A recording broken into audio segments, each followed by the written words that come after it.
Karena KBI itu kan berarti uterusnya tidak berkontraksi ya teman-teman. Uterus tidak berkontraksi itu kenapa? Jangan-jangan ada sisa plasenta yang menghambat kontraksi. Jangan-jangan kandung kemihnya penuh gitu ya. Makanya yang pertama adalah kita melakukan masase plasenta, masase uterus. Kemudian tangan kanan kita masuk ke dalam uterus untuk mencari serpian ataupun serabut-serabut dari plasenta yang tertinggal ya, membersihkan bekuan-bekuan darah. Kemudian setelah itu kita lakukan mengosongkan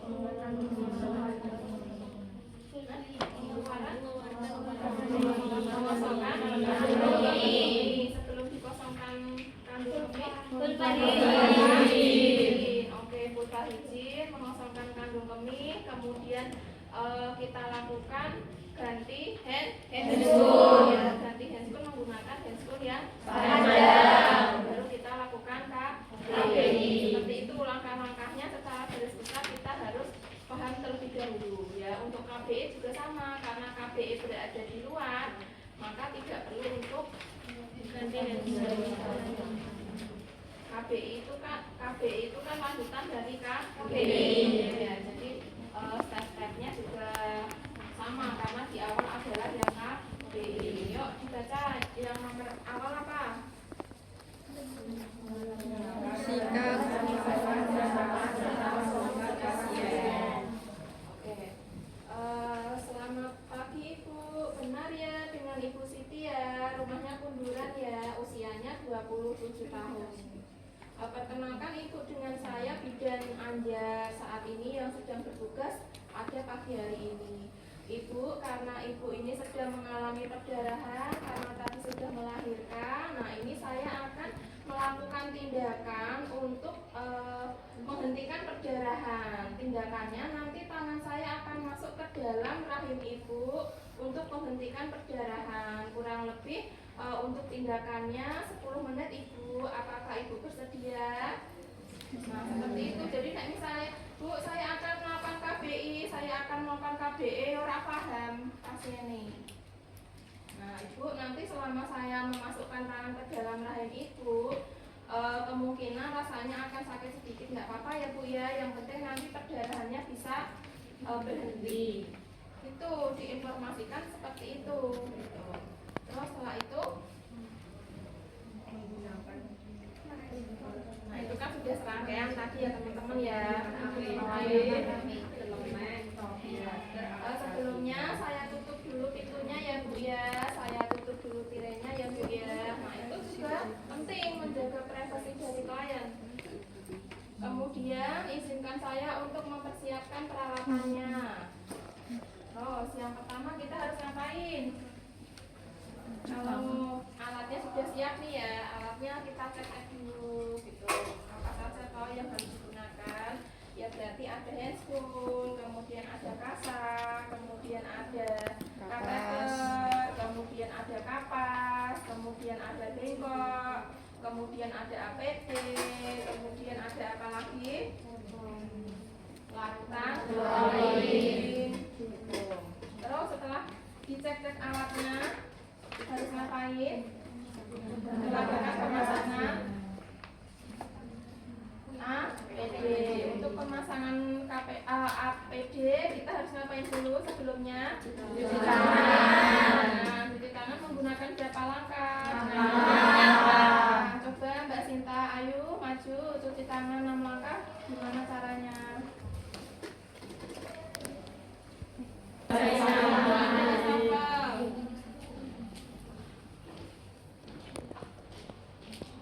Menggunakan sabun. Setelah itu yang pertama mengusap punggung kanan,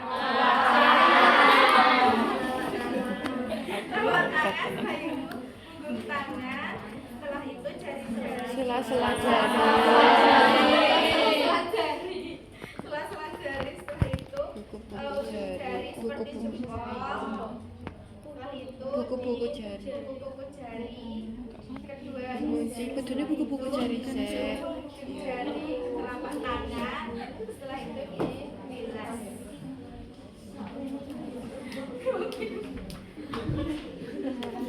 Ini baru cuci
pakai handscoon kita harus pakai apa? APD. Iya, bagian dari APD. Apa? Sebelum pakai handscoon. Handscoon itu kan step berapa? Step nomor 1, nomor 2, nomor 3, terakhir. Nomor terakhir. Nomor pertama kali kita harus pakai apa APD-nya? Yuk pakai APD. Nazila. Ya, yuk. Ya, Nazila nek pakai handscoon. Cara menggunakan APD kita memulai dari bawah ke atas. Yang pertama menggunakan sepatu, alas atau alas kaki. Lalu menggunakan celana.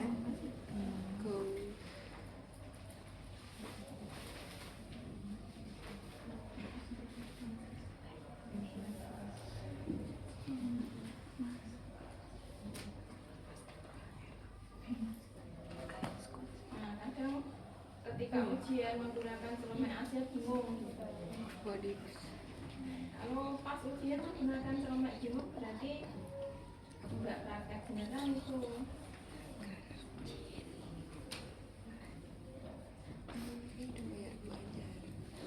Lalu menggunakan masker.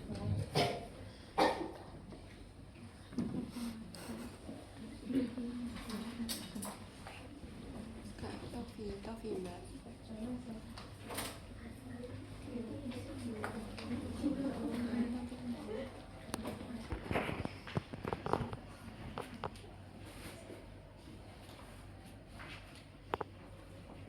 Setelah menggunakan kacamata, menggunakan penutup kepala. Next, satu orang yang Melakukan dari tangan kiri untuk mengeluarkan tumpuan darah atau selaput terbuka dari uteri. melakukan masase, kemudian juga mengeluarkan bekuan-bekuan darah. Ya, kita menggunakan ini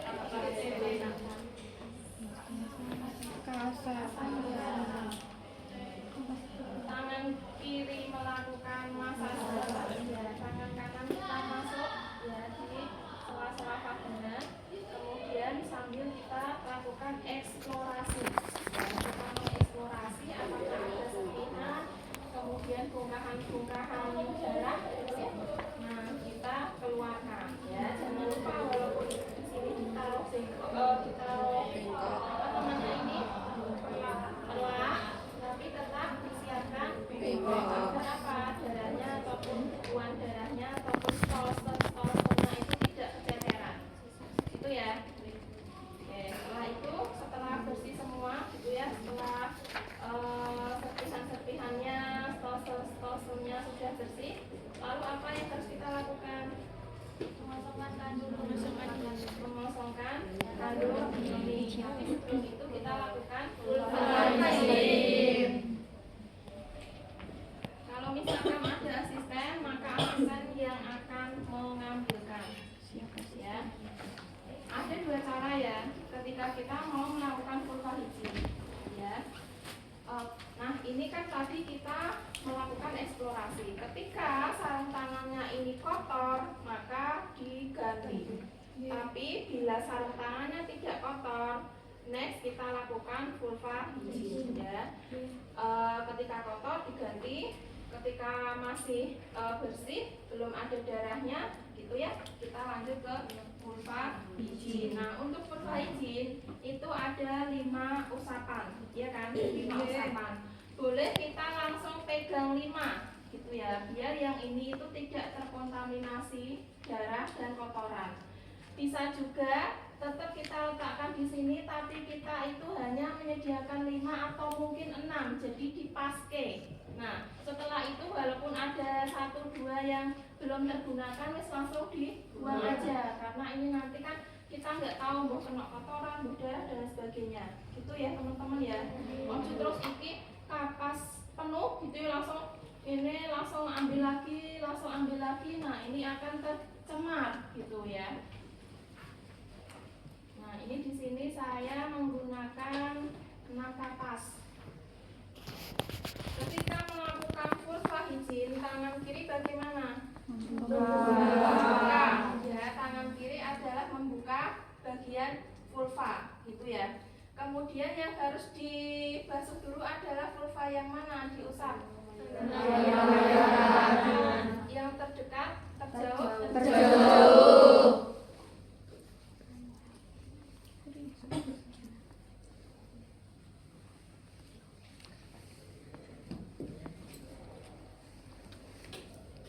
Kemudian dibuka, ya.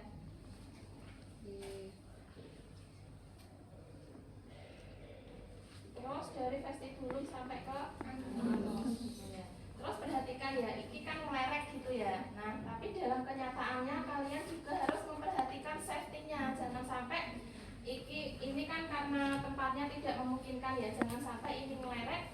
Terus misal kaki pasien itu pegel, terus diluruskan, terletak jatuh gitu ya. Jadi juga harus diperhatikan. Nah, kemudian setelah dilakukan vulva hijin, kita melakukan permisi ya Bu, ini saya periksa kok pipisnya penuh ya. Ini mau saya keluarkan. Jadi ini saya mau memasukkan selang ke dalam saluran pipis Ibu. Permisi ya Bu ya. Dipliek ya, dibuka. Ojo mung ini langsung dicodoske, jangan ya, dibuka. Ya, misal kalau mau pakai gel, berarti yang memberikan gelnya, yang mengasih gelnya adalah asisten, gitu ya. Jangan tangan kita itu terus pegang-pegang gitu. Kemudian lubang mana yang harus dimasuki? Atas. Ya. Permisi ya Bu ya. Nah ini mentok sampai keluar urin nih. Belum keluar urin berarti belum sampai ke ya, belum sampai ke berikutnya. Bagaimana cara meraba kandung kemihnya kosong apa enggak? Di mana? Di bagian mana? Sipisis. Di bagian sipisis. Bagian atas sipisis ya. Nah, kemudian ini sudah keluar urinnya dan sudah berhenti. Permisi Bu, ini saya cabut selangnya, tarik nafas panjang Bu. Nah, terus setelah itu bisa diletakkan di larutan klorin ataupun kalau ada urinnya, berarti urinnya dibuang terlebih dahulu. Ini pun yang buang yuk asistennya, maksudnya kita juga fokus ke sini. Kalau kita ke sana kemari nanti kelamaan. Untuk meneh kalau KBI kalau dalam kenyataan itu kan kita harus sigap cepet gitu ya, nggak mungkin kita permisi Bu perkenalkan gitu kan enggak ya, itu posisinya itu gawat darurat gitu. Makanya yang penting kalian itu harus tahu yang krusialnya atau yang penting itu partnya apa saja gitu. Nah kalau ini kalian masih penilaian, masih belajar kan harus tahu step-stepnya secara lengkap, secara detail gitu. Tapi untuk yang dasarnya itu ya harus masase, mengeluarkan bongkahan, kemudian kita lakukan kateterisasi jika kandung kemihnya penuh, kemudian mengganti sarung tangan yang pendek dengan sarung tangan yang panjang, itu kalian harus tahu step-step itu ya. Oke, kemudian setelah itu kita ganti sarung tangan yang pendek dengan sarung tangan yang panjang. Tetap ini harus dicelupkan ke dalam larutan klorin gitu ya, kemudian dilepas dalam keadaan yang terbalik. Ini kotor, berarti ya diganti gitu. Jadi sesuai dengan situasi dan kondisi ya.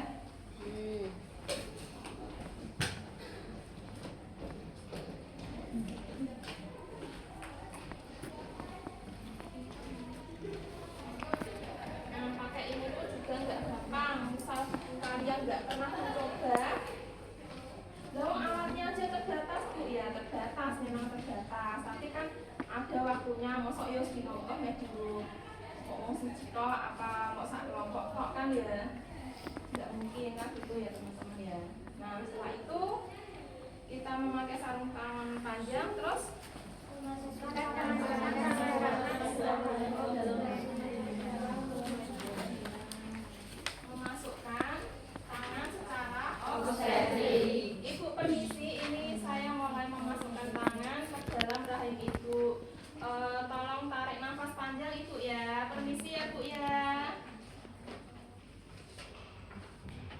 ini, tadi kan temanmu gini ya, nek gini itu kok membukanya lebih lebar gitu, jadi seperti ini. Tapi dalam kenyataannya kalau belum 2 jam persalinan, serviks itu membuka dengan sangat lebar. Tapi setelah lebih dari 2 jam itu akan menyempit seperti semula, gitu ya. Tapi juga kita harus memanusiakan manusia, gitu ya. Lubangnya saya gede terus langsung makrus gitu ya. Nah, tetap kita gentleness itu bukan yang gentleman gitu ya. Gentleness itu penuh dengan perasaan, kehati-hatian gitu ya. Jadi nek pacarmu gentleman berarti dia lembut gitu ya. Oke, nggak tegang. Tadi belajar masuk sudah marah-marah gitu ya. Permisi ya Bu ya, saya masukkan tangannya sebentar ya. Nah, kan seperti ini ya, sampai ke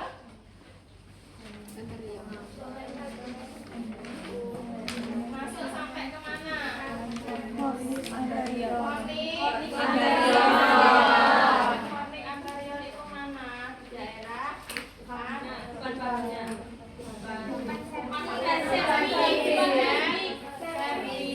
Ya, sampai ke depan sertifikat itu ya. Terus setelah itu mendorong ya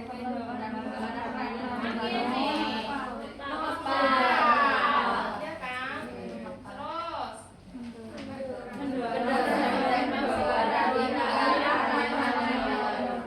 nah, seperti ini didorong ke atas. Terus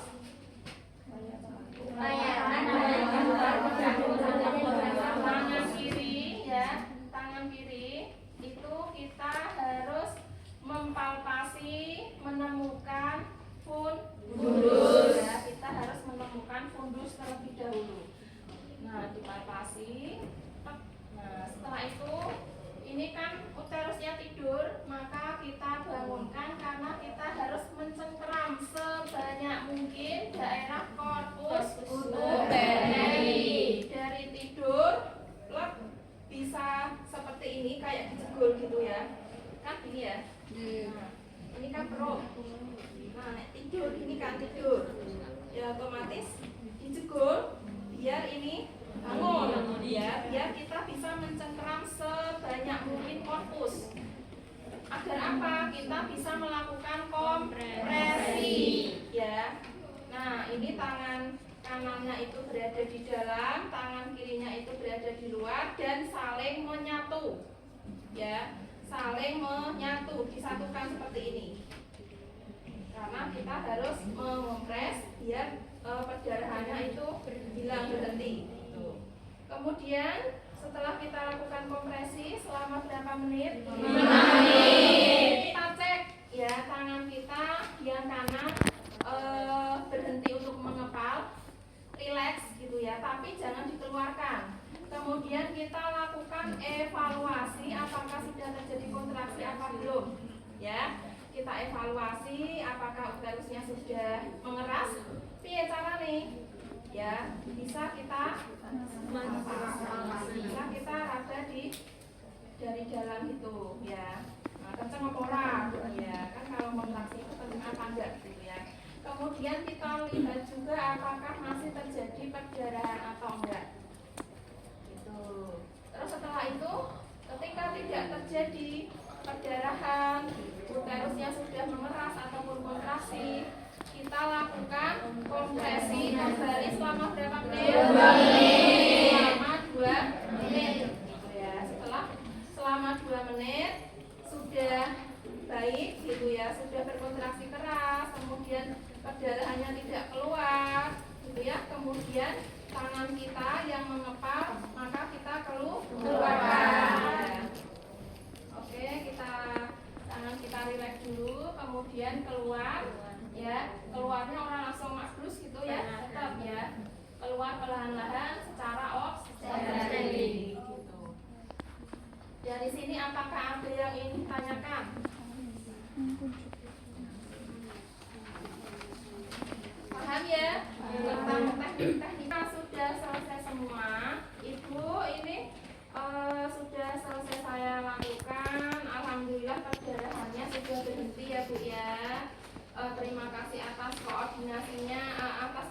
semuanya. Nah, ini saya mau membereskan peralatan terlebih dahulu ya Bu ya. Nah, itu semuanya direndam dalam larutan klorin. Oke, setelah itu, setelah direndam dalam larutan klorin, ini masuk semua. Tapi tadi udah dibuang, kok urinnya dilebokno ini malah aja kan gitu ya. Kemudian misal ibunya kotor, ibunya berarti ya dilap-lapi gini. Ini kan habis persalinan gitu ya, berarti kan ininya kotor gitu ya. Kita lihat pokoknya kita itu harus melihat situasi dan kondisi gitu ya. Kadang itu nggak sesuai SOP, tapi kita lihat situasi dan kondisi. Nah, misalnya peralatannya sudah dimasukkan ke sana, sudah dibereskan, kemudian ibunya kotor, kemudian banyak darahnya gitu ya. Jangan langsung kita melepas sarung tangan. Kita lepas sarung tangan ketika semuanya itu sudah beres. Melepas sarung tangan itu adalah hal yang terakhir. Ojo sampai ibu ini perdarahannya sudah selesai, sudah berhenti, tangan saya sudah saya keluarkan langsung dicopot sarung tangan. Jangan ya, kita harus memperhatikan PI dan juga kenyamanan si ibunya. Ketika sudah selesai melakukan tindakan, silakan untuk peralatan langsung dibereskan dan juga ibunya dibersihkan. Menggunakan selang seperti itu ya. Terus kemudian setelah selesai, kemudian langsung kita mencuci tangan di larutan klorin ya, di pusat-pusat seperti ini gitu ya. Kemudian dilepas dalam keadaan yang terbalik gitu. Baik, untuk dari sini apakah ada yang ingin tanyakan? Iya, Yuda. Itu Ibu, sebelum kita pakai APD itu ya untuk pemasangan perlak itu berarti kita masang perlak dulu gitu ya Bu? Sebelum atau kan yang masang siapa? checklist ya. Iya. Nah, ini kan sebenarnya nggak ada di checklist. Nah, sebenarnya ini kan satu rangkaian dari kala 2 ya, kala 2 kemudian kala 3. Nah, ini kan perlaknya ini sudah terpasang. Jadi rangkaian dari persalinan. Ya. Berarti waktu pas OC itu perlaknya sudah dipasang. Ya, sudah dipasang. Kalau misalkan di situ nggak ada penilaian memasang perlak, berarti ya orang usah dipasang perlak. Gitu aja. Sesuai checklist. terus itu Ibu saat menaruhkan bengkoknya itu berarti juga sebelum kita memakai APD dan handscan. Bengkok. Iya. Kan kita butuh ini kan menaruh bengkok. mendekatkan alat. Nah, biasanya kan seperti itu toh. Lah ini kan ini ya susah ya. Jadi memang saya dekatkan dulu. Sebenarnya alat harus dekat ya. Ojo ngrambeh-ngrambeh apa meneh saka kono gitu kan ya. Sebelum ya menyiapkan alatnya biar mendekat. Berarti nanti ketika kita waktu OC itu waktu alat sudah didekatkan sebelum kita menggunakan handscan APD pokoknya bengkok sudah di situ gitu ya Bu. Kan kita mau melakukan vulva dan lain-lain dan pengeluaran kandung kemih. Atau pas kita naruh bengkoknya itu pas mau ngeluarin kandung kemih aja sama ambil kateter. Ini triknya ya. Ketika kita mau melakukan kasar, kita kan sudah komunikasi dengan ibunya, perkenalan dan sebagainya, maksud dan tujuan saya, ibu bersedia apa enggak, saya menyiapkan alat, itu alat peceken, buka kabeh. Ya, itu yang jarang dilakukan oleh mahasiswa.